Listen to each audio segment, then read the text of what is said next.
LoreWarrior Online. The Predator. Overview. The Predator is a testament to the new level of cooperation among the clan fire mandrill Kindra, under the leadership of Khan Carroll. Produced on Atreus by Kindra Faraday Tanaga, this design incorporates an XL engine provided by Kindra Klein, lasers from Kindra Science, and a comm system from Kindra Payne.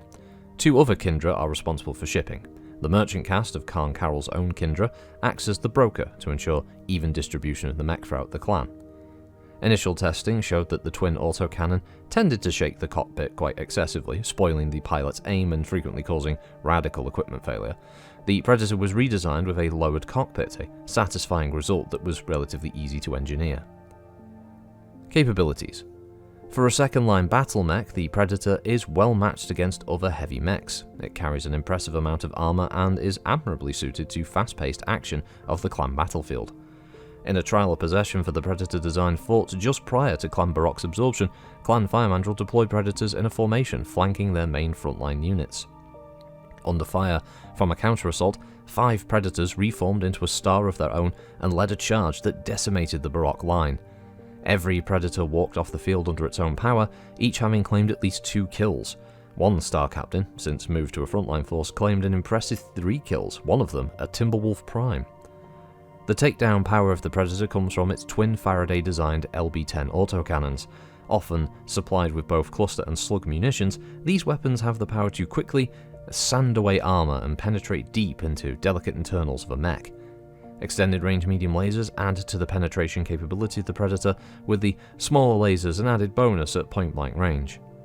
This mech design also provides well-balanced heat dissipation and almost completely avoids the common clan issue with overheating. Deployment.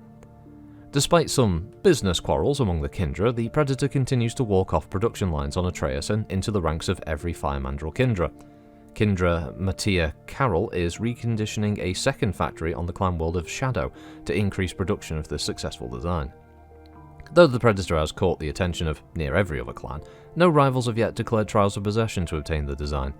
Many clans refuse to even consider fighting for a second-line mech, and apparently no clan wants to be the first to admit that they want it. Only clans Blood Spirit and Diamond Shark field a few stars worth of the design, having traded some of their more prestigious designs to the Fire Mandrills, and these few exchanges will allow those clans to evaluate these new mechs and choose whether or not to pursue further trade alliances. So get the jokes out of the way, it's called a Predator. Take a seat. Just take a seat over there. It's a 60-tonner, its chassis is the Process 3 standard. Yes, such fantastic names. Power plant is the Dagda Production Series A300XL. Its cruise speed is 54 and its max speed of 86 kph with no junk capacity. Its armor is the 17J standard. Its armament is 2 Faraday LB-10X autocannons, 2 Series 2FM extended range medium lasers, and 2 Series 1 extended range small lasers. Its manufacturer is the Kindra Faraday Tanaga Tertiary Facility. Its communication system is the KP3 Screamer. Its targeting and tracking system is the Series 6 Tabletop Simulator. The walk then is 5 with a run of 8. It has 10 heat sinks that are doubles, of course, for 20 heat dissipation.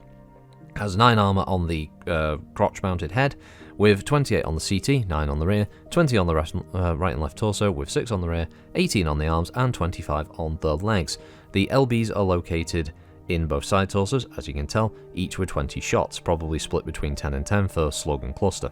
It's ER medium laser and small laser. Actually, we've got some interesting locations here. So it has an ER medium laser in the left arm, and then an ER small in the left leg, and then it copies that over on the right side of the mech.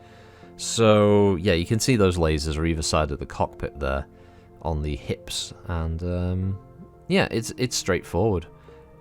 It's ridiculous looking. Let's face it. I don't hate it, but it's not like it doesn't spring to mind like any kind of that's cool or that kind of thing. It's just there. It should be applauded for the fact that it's a bit unique in the sense that the cockpit is actually lower down. Obviously, still counts as obviously like being a head hit of that sort of if you get that roll. But just imagining the head hit being like crotch shot. Is a bit interesting, like Rochambeau, that person. So I mean, if you get kicked, is there a high chance of being hit in the head, for instance? So it's kind of different.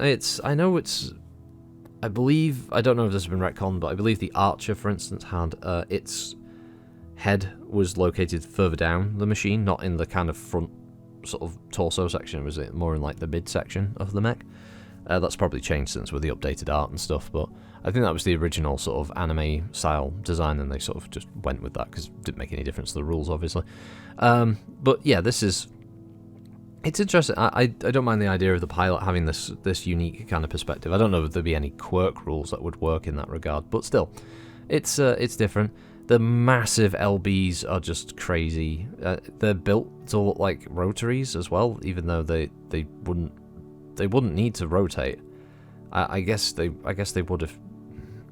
Yeah, maybe.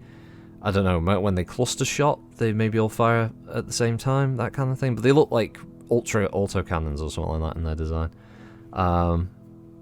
But yeah, it's got some nice touches. In fact, the arms look like Warhammer arms, or they're reminiscent of the Warhammer arm design. And that you could actually write that off as the fact that obviously clans like Blood Spirit and Fire Mandrill and stuff like that, they tend to use pre-existing parts in the manufacturing processes for some of their second line mechs, which is also why things like the Hellbringer, for instance, has the lower leg sections of like the Rifleman, because it works and there's no need to make an entirely new leg assembly. So yeah, they just keep using that. There's nice little touches like that. So I could see those arms basically being the Warhammer ball socket joint type arms that it had originally. Just obviously they're reconfigured to fire medium lasers instead of PPCs. So that's kind of cool. In fact, the feet do look, now I look at them, the legs and that do look kind of reminiscent of another older Inner Sphere battle mech design. So yeah, it could be a case that I think maybe Pog has decided to do that, just sort of a nod, which if that's true, I like that. That's cool. That's a nice touch.